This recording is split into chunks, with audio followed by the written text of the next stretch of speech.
So like I said before, investing in real estate is not always easy. This screen envelops two properties, just two properties that we bought that I'm going to tell you a story about. So on the left side is one property where the whole house inside and out, I mean ceilings, walls, inside and out was all plywood, all OSB. The inside walls were OSB, the ceiling was OSB, the floors were OSB, the outside was OSB, everything was OSB. It was great. It was a wonderful experience because it was one of the first few properties we bought. And at that time, I was doing a lot of the renovations.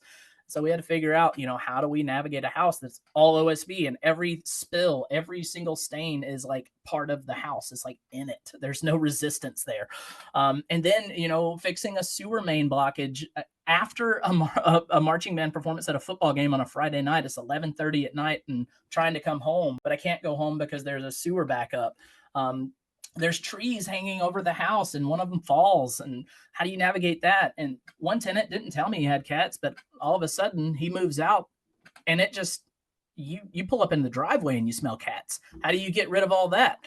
And then mold. How do you navigate with a tenant to tell them that mold doesn't just grow? You have to give it an environment to grow.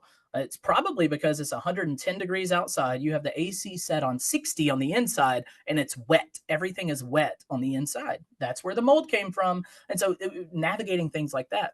On the right side is a different house. We bought the house, celebrated with margaritas, went over to check it out afterwards, and I touched a pipe in the wall and it sprayed and exploded and flooded, like within hours of owning the property. It was great. And then the COVID happened, and navigating COVID, we made $4 in the year 2020 on that property. How do you navigate that? And then someone flicks a cigarette butt off the front porch and burns down the front porch and almost burns down the house. You're renting it out by the room, and one of the members in the house invites their entire family to live in the living room on air mattresses. And then we have a roof leak that won't go away. And then Judge Judy is there for a reason, because all 5 evictions that I've ever had in my career came from this one house within a 3-month span. So how do you navigate that? Those were the hard times. And those were things that really helped Tiffany and I to weather the storm so that we could trade houses for hotels one day, because you will experience bigger, different problems as you grow. So those 2 houses, we exchanged those into the 2 houses on the left, those really raggedy, rough looking cabins in North Georgia mountains.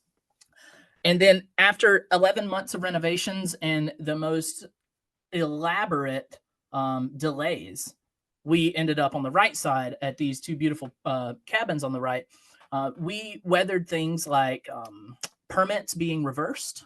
We ran into state fire marshal interventions, sprinkler systems, fire encapsulations, ran into some type of different types of zoning ordinances.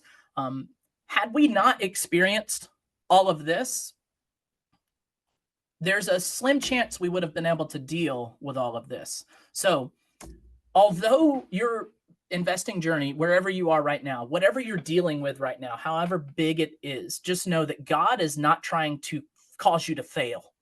God's trying to train you to be successful at the next step. I love sharing this, and that is things never, and I mean never, happen